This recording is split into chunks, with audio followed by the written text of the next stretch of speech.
예, 코로나로 인해서 지금 이제 한 6개월 정도 지났는데요. 참 삶의 많은 부분들이 바뀌었습니다. 우리나라는 비교적 안정적으로 상황을 잘 관리하고 있지만, 그러나 이제 미국 같은 나라, 또 밑에 브라질 같은 나라 보면 정말 대책이 없다고 그래요.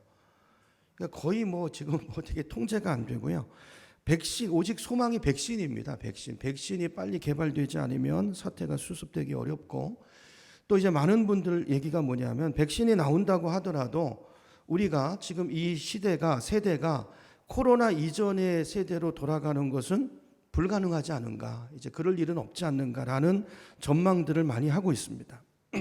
자, 우리는 이제까지 한 번도 가보지 않았던 길을 가고 있는데요. 많은 부분들이 바뀌었어요. 그리고 정말 진짜 불확실성의 시대, 예상하기 어려운 시대를 우리가 살고 있습니다. 이 코로나 시대를 맞아서 앞으로, 이 코로나가 우리 예배도 바꿔놨잖아요. 앞으로 교회는 어떻게 될까? 예배가 어떻게 될까? 이게 참 두려움도 있고 불안함도 있고, 이게 교회만 그런 게 아니고요. 사업하는 분들은 사업하는 분들대로, 직장 생활도 요즘 자꾸 재택근무가 많아지고요. 이제 점점 없어지는 직업군이 있을 거고, 이게 뭐 지금 굉장히 많은 변화들이 있어요. 자, 이런 상황들 속에서 많은 사람들이 불안해하고 두려워하고 있습니다. 자, 우리에게도 이런 마음들이 없지 않을 텐데요. 자, 오늘 본문에서 자, 이럴 때 우리는 어떻게 살아야 되나, 좀 답을 얻을 수 있는 예배가 되기를 소망합니다. 자, 오늘 4절에 보시면 이제 우리만 처음 가는 길을 가는 것이고, 그 가운데서 두려워하는 것이 아니라 4절을 보세요. 4절을 보면 이스라엘 백성들도 한 번도 가지 못한 새로운 길을 가는 거예요. 그러면서 그들 마음속에도 여전히 두려움이 상존하고 있는 것을 보게 됩니다. 4절을 보세요. 자, 그러나 너희와 그 사이 거리가, 자, 어떻게 해야 되는가를 말씀하잖아요. 2000규빗쯤 되게 하고, 그것에 가까이 하지는 말라. 자, 그리하면 너희가 행할 길을 알리니, 자, 너희가 그다음 뭐라고 되어 있습니까? 이전에 이 길을 지나보지 못하였습니다. 한 번도 가보지 않았던 그 길을 지금 가고 있는 것이죠.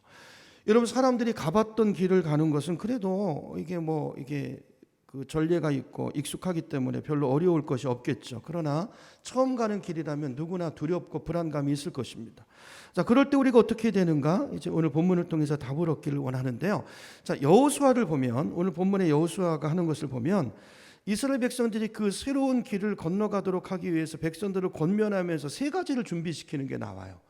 자, 이걸 좀 살펴보려고 합니다. 이게 오늘 우리에게도 적용될 수 있다고 보여지는데, 자, 이 세 가지 준비를 우리도 잘 하고 살면 하나님의 인도를 받아서 그 길을 잘 갈 수 있다라고 생각이 됩니다. 그 세 가지가 뭘까? 첫 번째는요, 하나님을 바라보라는 거예요. 하나님을 바라보라는 게 굉장히 중요합니다.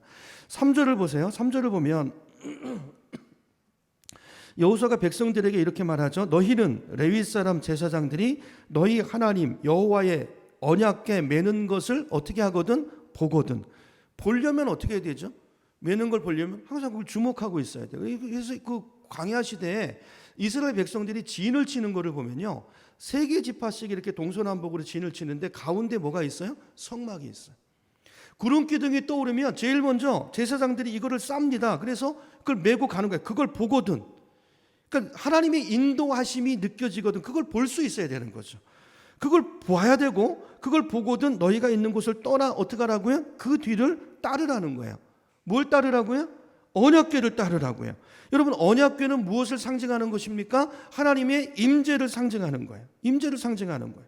그렇기 때문에 여기 언약궤를 따르라고 하는 것은 우리 눈에 하나님이 보이지 않기 때문에, 이스라엘 백성들 눈에 그들이 볼 수 있도록 하나님의 임재가 가시적으로 와 있는 거예요. 그러니까 우리 삶에도 마찬가지입니다. 하나님께서 우리가 하나님의 임재를 알 수 있도록 여러 가지 경로로 우리에게 말씀하기를 원하세요. 당신을 계시하고 드러내주기를 원하시고, 장래를 알게 하시고, 이게 누가 하는 일이에요? 성령이 우리 안에 오셔서 이 일을 이루어가고 계시다는 것이죠. 그러니까 자, 우리가 그 언약궤를 매는 것을 보고 그것을 따라가려고 하면 우리의 시선이 항상 어디를 보고 있어야 돼요? 하나님을 주목하고 있어야 돼요. 이게 영성이라는 거예요. 영성. 말씀과 기도를 통해서 깨어있는 사람이 이거를 인지할 수 있고, 그때 주님의 인도를 받아서 그 상황들을 열어갈 수 있다는 것입니다. 이것이 우리가 한 번도 가지 못했던 길을 가는 데 있어서 우리가 가져야 될 가장 중요한 첫 번째 원칙이에요. 원칙. 여러분, 이걸 기억하시기 바랍니다. 그렇죠? 그러니까 지금 이스라엘 백성들의 입장에서 보면 이스라엘 백성들이 지금 요단강을 건너서 가나안 땅에 들어가는 건데, 가나안 땅의 정보를 가지고 있습니까? 안 가지고 있습니까? 가지고 있죠. 그 전에 12 정탐꾼들을 보냈던 기억도 있어요. 그때 보냈던 결과가 무엇이었습니까? 거기 보내서 그 땅을 탐지해 봤더니 거기 누가 살아요? 거인들이 살아요. 거인들. 또 거기 뭐가 있어요? 엄청나게 크고 견고한 성읍들이 있고 최신 첨단 무기로 그들이 무장하고 있다는 것을 그들이 알아요, 몰라요? 알아요. 보고 와서 알아요. 들어서 알아요. 그리고 그것이 지금 이 상황에서 그들에게 더 큰 두려움으로 다가오고 있는 것입니다. 우리도 세상 속에서 그럴 수 있는, 마귀가 그런 불안한 정보들을 줍니다. 환경을 보면 너무 우리를 두렵게 하는 것들이 많아요. 자, 그런 상황 속에 있는 백성들에게 여호수아가 지금 뭘 말합니까? 그거를 바라보지 말고, 환경을 바라보지 말고 하나님을 주목하라는 거예요. 거기 답이 있다는 것입니다. 하나님을 바라보시기 바랍니다.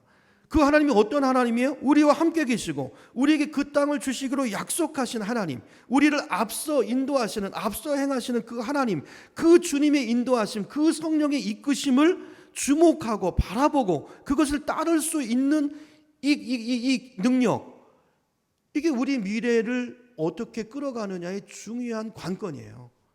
그래서 오전에 이제 영성 훈련에 대한 이야기를 했잖아요. 여러분, 예수를 믿는다는 것은 이 능력을 갖추는 것입니다. 하나님을, 임재를, 하나님의 임재 연수. 여러분, 하나님의 임재가 느껴지시나요? 하나님의 임재 연수.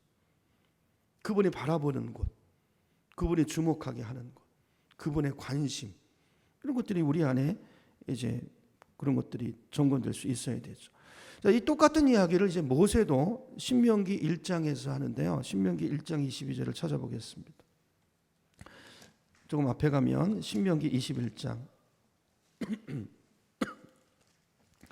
신명기 21장. 죄송합니다. 신명기 1장입니다. 신명기 1장 21절로 가보겠습니다. 신명기 1장 21절. 스크린에도 있네요. 네, 신명기 1장 21절. 같이 한번 읽어볼까요? 시작. 너희의 하나님 여호와께서 이 땅을 너희 앞에 두셨은즉 너희 조상의 하나님 여호와께서 너희에게 이르신 대로 올라가서 차지하라. 주저하지 말라. 저에게 잘 보세요. 주어가 뭐냐면 너희 하나님 여호와께서예요. 여호와께서. 오늘 내가 여기 와 있는 것도 주님이 여호와께서 이리로 나를 부르신 것이고 여호와께서 하실 일이 있기 때문에 부르셨다는 거예요. 너희 하나님 여호와께서 이 땅을 우리 앞에 두신 분이 누구예요? 하나님이세요. 하나님. 오늘 우리의 상황들, 코로나, 이걸 우리에게 두신 분이 누구세요? 하나님이세요. 이게 왜 우리 앞에 와 있고 이것을 통해서 하나님은 뭘 말씀하고 싶은 걸까? 이거를 우리가 여기서 어떤 교훈을 얻고 이 시대를 어떻게 대처해 나가야 되는가? 이 상황을 우리 앞에 두신 하나님에게 답이 있다는 것입니다. 너희 앞에 두신 분이 하나님이기 때문에 그러므로 두셨은즉 너희 조상의 하나님께서 너에게 이르신 대로 올라가서 차지하라. 중요한 것은 이르신 대로예요. 이르신 대로 올라가면 그 땅이 내 거예요. 하나님이 하시는 일이기 때문에 그 환경 문제를 두려워하지 말라는 거예요. 주저하지 말라는 거예요. 이 상황 속에 이게 예수 믿는 사람 똑같은 어려운 환경 속에서도 이 하나님의 임재를 느끼고 이 음성을 듣고, 그렇죠? 이 순종할 수 있는 사람은 문제가 아닌 것입니다. 이게 오히려 우리에게 기회인 것이죠. 그러니까 이 말씀은 약속이에요. 약속. 어떤 약속이에요? 하나님이 주시겠다는 약속. 너를 위해서 준비해 놓으셨다는 약속이에요. 앞장서서 내가 너의 길을 인도하겠다는 약속이에요. 이것은 너의 싸움이 아니고 내 싸움이니까 너가 나를 의지하고 나보다 앞서지 말고 내 뒤를 따라오면 내가 그 문제를 내가 싸워줘서 내가 너에게 주겠다는 약속인 것입니다. 여러분, 이 약속이 믿어지기 때문에 두려워하지 않을 수 있고 주저하지 않을 수 있는 거예요. 여러분, 저 여러분에게 이 믿음이 있기를 축원합니다. 이런 새로운 길을 가는데 두렵지 않은 사람이 어디 있겠어요? 어떤 일을 시작해 다 두렵죠. 이 차이예요. 하나님 인도를 받고 있는 사람은 두렵지 않습니다. 확신 가운데 그 길을 갑니다. 이게 뭔지를 알고 경험하고 이런 길을 작은 것에서부터 여러분 이걸 훈련하고 연습하고 가는 것, 이게 신앙생활이에요. 이게 없으면 삶 속에서 이런 경험과 이런 훈련들이 실제가 이루어지지 않으면 그거는 신앙생활을 하고 있는 것이 아닙니다. 종교생활을 하고 있는 거예요. 그러니까 이론과 삶이 따로인 거죠. 따로. 그냥 뭐 이건 뭐 말씀이 그렇다는 거고, 그리고 나는 내 방식대로 살고, 여기에서는 이 영적인 성장이 일어나지 않아요. 정체입니다. 저와 여러분이 가는 길에도 가나안 7 족속과 같은 많은 문제들이 있을까요, 없을까요? 있죠. 있기 때문에 두렵습니다. 불안합니다. 어떻게 해야 되죠? 이렇게 하라는 거예요. 첫째, 주님을 시선을 주님께 두라는 거예요. 오늘 이 내 삶을, 이 환경을 다스리는 분이 누구시다? 하나님이시다. 우리의 신앙은 여기서부터 출발하는 것입니다. 그러므로 그분을 바라보고 그분께 시선을 두고, 환경이 아니고 두려움에 묶이지 말고 하나님이 주시는 말씀, 그 지혜를 가지고 움직이면 그 길이 놀라운 생명의 길이고 하나님의 역사를 이뤄가는 길이라는 거예요. 이게 믿음이고, 이게 성경이 말하는 지혜고, 하나님의 나라는 이렇게 확장되어져 가는 것이고, 가나안 땅은 이렇게 정복되는 것입니다. 우리에게 약속으로 주신 것들은 반드시 이렇게 믿음으로 우리의 순종을 통해서 이렇게 정복되는 거예요. 세상의 방법으로 이루어지지 않습니다. 그렇다면 우리가 이거를 이제 계속 연습하고 이걸 순종해 가야 되는데, 자, 그럼 우리가 하나님을 바라본다는 게 뭐죠? 하나님을 바라본다는 게 구체적으로 말씀드렸지만 다시 정리하면요, 예를 들면 이런 거예요. 여러분, 삶에 바쁜 일들이 있고 시급한 문제들이 있죠. 그럴수록 기도하는 거예요. 이게 주님을 바라보는 거예요. 그 상황 속에서. 복잡한 것이 아닙니다. 예를 들면 바쁜 일정이 있는데도 예수님이 그렇게 하셨잖아요. 예수님 본을 보여주신 거예요. 너 이렇게 하라고. 그러니까 하루를 시작하면서 바쁘지만 먼저 기도를 시작하는 거예요. 이게 주님을 바라보는 거예요. 여러분, 이게 새벽 기도의 중요성입니다. 첫 시간을 주님 앞에 드리는 이 마음. 주님은 이 마음을 받을, 이 마음. 여러분, 새벽 기도의 의미가 뭡니까? 내가 바쁘지만 하나님, 오늘은 내가 주님의 음성 듣지 않으면 살 수 없습니다. 내가 말씀을 따라 살겠습니다라는 고백이에요. 고백. 주님보다, 기도보다 앞서지 않겠다는 고백이고요. 오늘도 주님을 모시고 첫 시간부터 주님의 임재 안에서 내 생각 내려놓고 이제 맡기고 기도했으면, 그리고 언약궤를 주목하면서 사는 거예요. 여러분, 하나님의 볼 수 있는 방법으로 여러 가지로 오는데, 이 기도가 있고 하나님의 임재를 느끼는 사람과 그렇지 않은 사람의 차이가 커요. 하나님이 보낸 사람인데도요, 이걸 느끼지 못한 사람은 몰라요. 와도 몰라요. 그리고 다 보내요. 중요한 것입니다.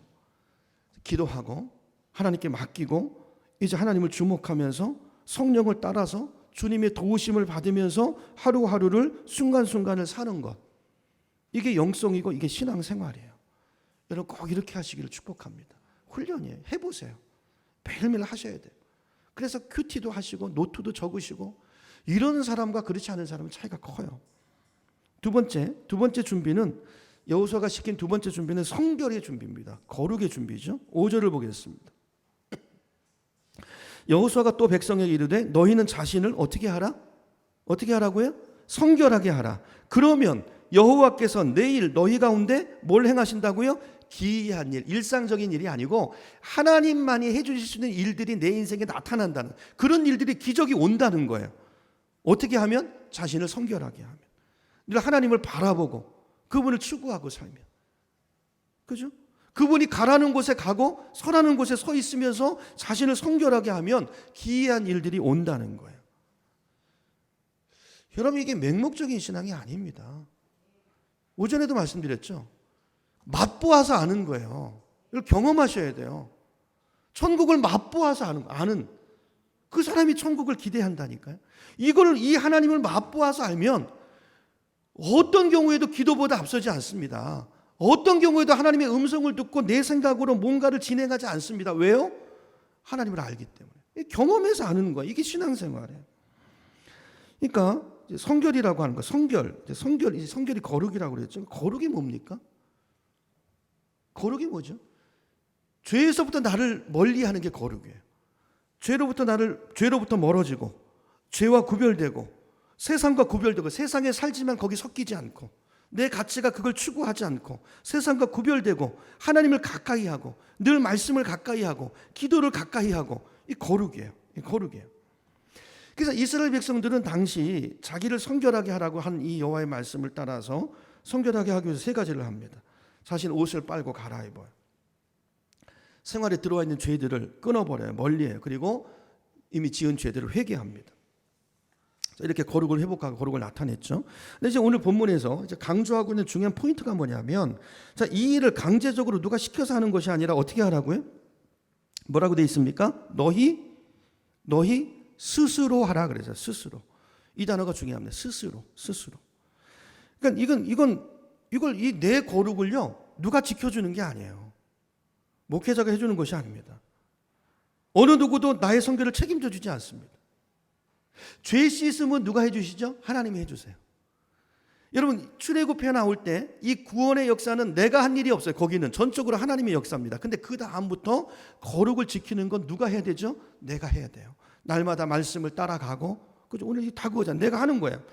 내 의지를 가지고 스스로 매일매일 말씀을 따라가고, 매일매일 하늘을 바라보고, 그죠? 그 만나를 먹고 그렇게 살아가는 것입니다. 하나님은 저와 여러분이 세상에 살면서 우리가 하나님의 자녀로서 거룩한 생활, 거룩한 삶을 살기를 원하세요. 자, 이 말은 오전에 말씀드렸지만 좀 더 기도 시간을 늘리고, 좀 더 성경 보는 시간을 늘리고, 좀 더 많이 찬송하고, 이게 중요하지만 이런 정도의 거룩함을 의미하는 게 아니라고 그랬죠. 이건 수단이라고 그랬죠. 수단이다. 많이 기도하고 성경 많이 보는 것 자체가 거룩이 아닙니다. 바리새인들은 그거를 자랑해요. 그걸 자기 의로 삼았어요. 아니에요. 그것은 수단이고, 하나님이 원하시는 거룩이 무엇입니까? 그것을 통해서 하나님이 주신 영적인 통로, 도구들을 통해서 우리의 인격이 바뀌는 거예요. 우리 인격이 날마다 주님의 성품을 닮아가고, 우리의 삶의 모든 영역이, 가정생활이 구별되고, 예수 믿는 가정이 달라야 돼요. 부부생활이 다르고, 자녀를 대하는 게 다르고, 직장생활이 다르고, 이런 삶의 변화들, 이게 주님이 우리 삶에서 보기를 원하는 거룩인 것입니다. 그러니까 진짜 거룩은 교회에서 나타나는 게 아니고 어디서요? 가정에서 나타나고, 직장에서 나타나고, 사회생활에서 나타나는 거예요.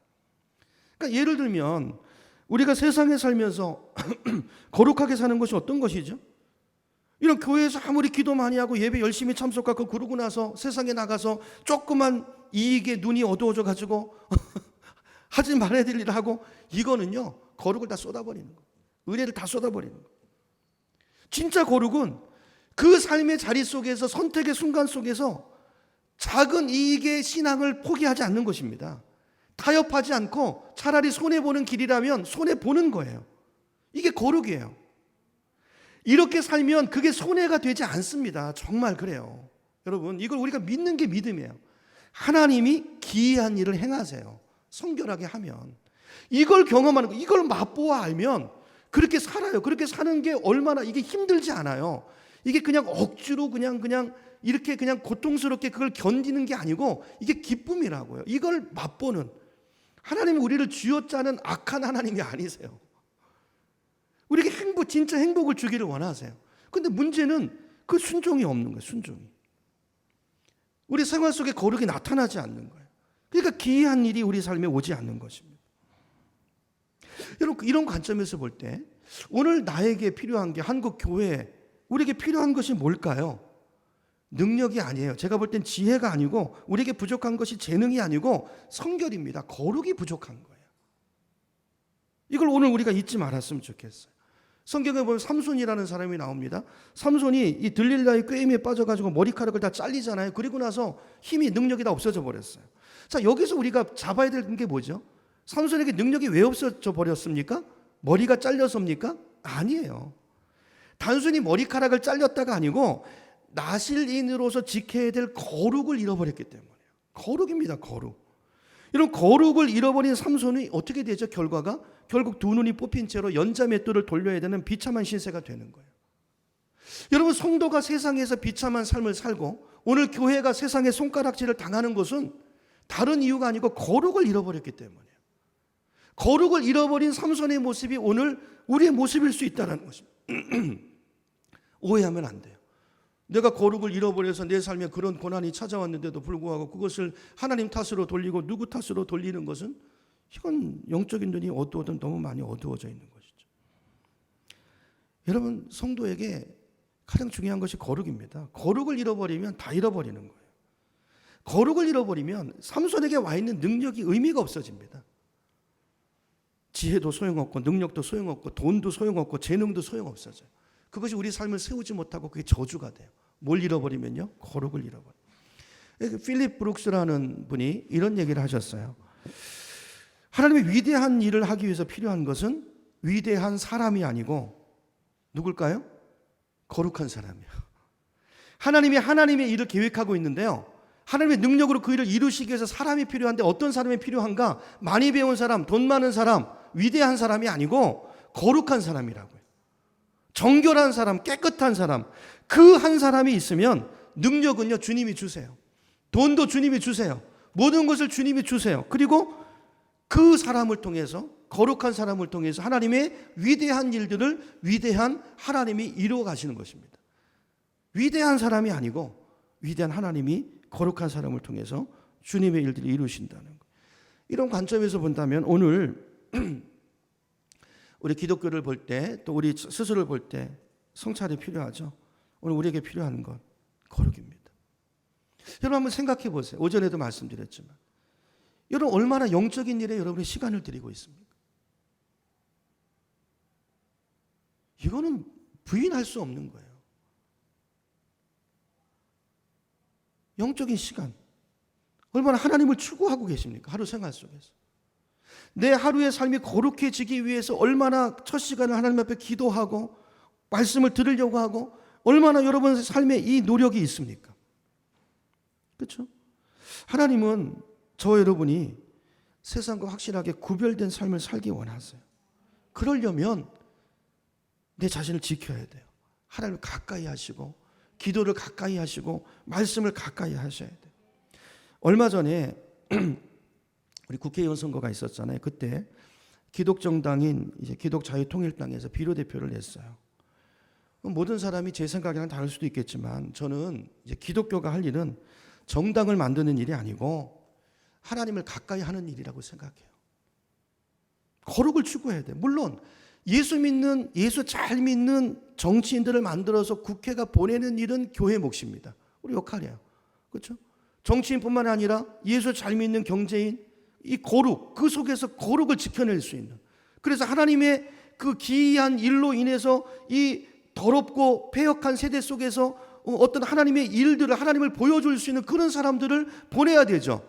우리가 보내야 돼요. 만들어서 교육계로 보내야 되고 정치계로 보내야 되고 경제계로 보내야 되고 그런 외교관을 배출해내야 되고 보내야 됩니다. 그러나 우리가 기독교의 이름으로, 교회의 이름으로 현실 정치에 뛰어드는 것은 저는 그건 아니라고 봐요.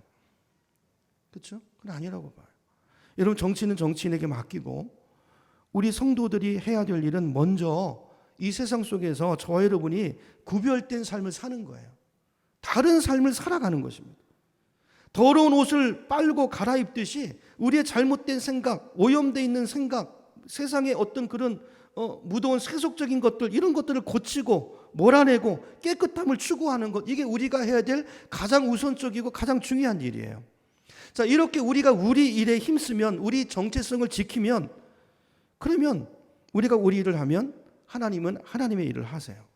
그게 뭐죠? 너희가 스스로 성결케 하면, 약속이잖아요. 내가 너희 가운데서 기이한 일들을 행하리라. 이게 하나님의 방법이고 우리를 향한 주님의 약속인 것입니다. 여러분, 거룩을 생명처럼 여기고, 그죠? 이 거룩의 훈련을, 영성 훈련을 매일매일, 그죠? 10% 말씀드렸어요. 그 10%의 성경의 의미가 있습니다. 상징적인 거. 다 하나님의 것인데 우리가 이것이 그러기 위해서 이 시간을 드리는 것이죠. 믿음이죠, 믿음. 세 번째는요, 순종입니다. 순종. 6절을 보세요. 여호수아가 또 제사장들에게 말하여 이르되 언약궤를 메고 백성 앞에 건너라 하며 곧 언약궤를 메고 백성에 앞서 나아가니라. 순종인데요, 이 순종이 쉬운 순종이 아니죠. 여러분, 신앙이라고 하는 것은 단순히 내가 믿음을 가지는 것을 신앙이라고 생각하는데 그렇지 않습니다. 행동이 없는 신앙은 그 자체가 죽은 거라고 그랬어요. 나는 믿음을 가지고 있다고 생각하는데 행동으로 표현되고 드러나지 않으면 그거는 죽어있는 신앙이라는 거예요. 그거는 의미가 없는 거예요. 여러분, 신앙의 참된 의미는 내가 믿음을 가지고 있다, 뭘 알고 있다, 그 이상의 의미가 있습니다. 순종하는 거예요. 내가 정말 믿으면 그 말씀대로 사는 거예요.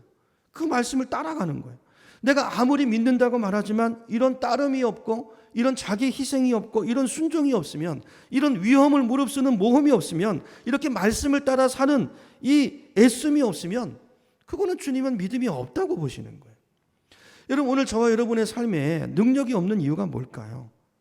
안 믿는 거는 아니에요. 분명히 믿기는 믿는 것 같은데 뭐가 없죠? 제대로 된 순종의 삶이 없어요. 그래서 우리 신앙에 힘이 없는 것입니다. 그 기이한 일을 맛보지 못하는 거예요. 여러분, 그거를 경험하면 눈이 떠집니다. 눈이 번쩍 떠져요. 하나님이 살아계시구나. 눈이 번쩍 떠져요. 근데 그게 없기 때문에 변화도 없고 감동도 없고 무기력하고 매너리즘에 빠져 있고 믿음의 역사를 경험하지 못하는 것입니다. 그러니까 신앙은 여러분 꼭 정리해야 돼요. 단순히 내가 믿는 것이 아니라 어떤 사고 생각이 아니라 그 이상이라고요. 이게 넘쳐가지고요 따라가는 거예요. 순종하는 거예요. 이게 희생이죠. 오늘 이제 우리가 읽진 않았지만 전에 봤었죠. 본문 이후에 보면 이스라엘 백성들이 자기 믿음대로 순종하는 모습을 생생하게 보여주고 있잖아요. 제사장들이 언약궤를 메고 요단강을 건넙니다. 말씀을 따라서. 근데 이때가 언제였다고 그랬죠? 추수 때. 보리추수, 몸에 거두는 때였어요. 이때는 우기입니다. 우기기 때문에 항상 물이 언덕으로 넘치는 강이 범람하는 시기였어요. 다시 말하면 걸어서 요단강을 건널 수 없는 상황에 건너라고 하시니까 건넌 거예요. 발을 디딘 거예요. 믿음이죠. 믿음의 순종이죠. 자, 그랬을 때 어떤 일이 일어납니까? 기이한 일이 일어났어요. 마치 홍해 바다가 갈라지던 것처럼 위에서 강이니까 그 헬몬산 쪽에서 쭉 내려오는 그 격차가 있는 그 위에서 막 쏟아져 내려오던 물이 멈추고 딱 갈라져서 마른 땅이 생깁니다. 거기를 건넌 거예요. 오늘 저와 여러분에게 이 믿음이 있기를 축복합니다.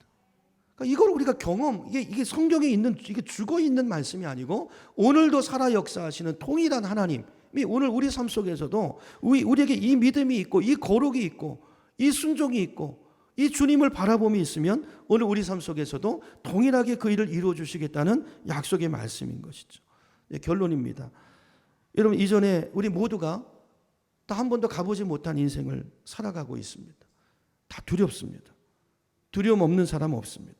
자, 그러나 성경은 두려워하지도 말고 염려하지도 말고 모든 것을 하나님께 맡기고 주님께 신뢰하고 주님께 시선을 두고 주님의 음성을 듣고 거기 순종해서 가라고 말하십니다. 그러면 내가 너의 싸움을 싸우겠다고 말씀합니다. 그렇죠? 기이한 일을 네 인생 가운데 행하겠다고 말씀합니다. 오늘 이 말씀을 우리 마음속에 다시 한번 새기고 우리 신앙이 이론적인 신앙이 아니라 삶에서 작동하는 역사하는 신앙으로 그렇게 회복되는 은혜가 있기를 축원합니다. 자, 마지막으로 이제 1절 말씀을 보고 이제 말씀을 정리하려고 하는데요. 자, 1절을 같이 보겠습니다. 1절. 3장 1절을 제가 읽습니다. 또 여호수아가 아침에 일찍이 일어나서 그와 모든 이스라엘 자손들과 더불어 시딤에서 떠나 요단에 이르러 건너가기 전에 거기서 어떻게 했다고요? 어떻게 유숙했다 그랬어요. 왜 유숙했을까요? 믿음으로 열심히 전진하는 것도 중요하지만 적절할 때에는요, 필요할 때는 멈춰서는 것도 중요하다는 거예요. 여러분, 자동차는 멀리 이동하고 달리기 위해서 만든 것이지만 그런 말이 있잖아요. 자동차는 달리는 것보다 멈출 때 멈추는 것이 더 중요하다고. 근데 얘기 들어보셨죠? 우리 인생도 똑같아요. 무조건 달리는 것보다 하나님은 우리를 멈추게 하세요. 안식일이 그래서 있는 것이고 주일이 그래서 있는 것입니다. 신앙의 원리에도 똑같이 적용되는 거예요. 주일은 어떤 날이죠? 아무리 급해도 우리가 멈추는 날이에요. 하나님 앞에 멈춰서서 뭐 하는 날이죠? 아무리 바빠도 주님을 주목하고, 오늘 본문에 있는 거예요. 주님을 바라보고, 그죠? 그 주님의 사인을 보기 위해서 멈춰서 주님을 깊이 마음에 새기고 주님을 바라보고 주님을 묵상하는 날인 것입니다. 세상 사람들이 이 날에도 바쁘게 움직이는 사람들 많을 거예요. 우리라고 안 바쁜가요? 우리 바쁜 거 마찬가지잖아요. 근데 우리가 그들과 다른 것은 무엇입니까? 우리는 멈출 때 멈춰 서는 사람들이에요. 그리고 그 주인의 사인을 기다리는 사람이에요. 이걸 잘할 때, 그러니까 이 주일이 주일로 잘 드려지고 예배가 예배되고 이때 하나님의 임재를 경험할 때 훨씬 더 우리는 새로운 길을 세상 사람보다 주님의 은혜로 더 잘 걸어갈 수 있는 것입니다. 이게 오늘 우리에게 주신 축복이라는 것을 기억하시고 오늘 이 말씀 1절까지 4가지 말씀드린 거 여러분 잘 기억하고 남은 인생, 이 코로나 어려운 시국, 여러분 다들 경제적으로 여러 가지로 어려움들에 봉착해 있는 분들도 많이 계실 텐데 여러분 이 원리를 잘 기억하시고 이 원리를 따라서 주님을 주목하고 너 스스로 성결케 하고 하나님과 동행하고 그리고 순종하고 가라고 그럴 때 가고 멈춰서서 그 확신 가운데 믿음의 길을 잘 걸어갈 수 있는 우리 모두가 되시기를 주님의 이름으로 축원합니다. 기도하겠습니다.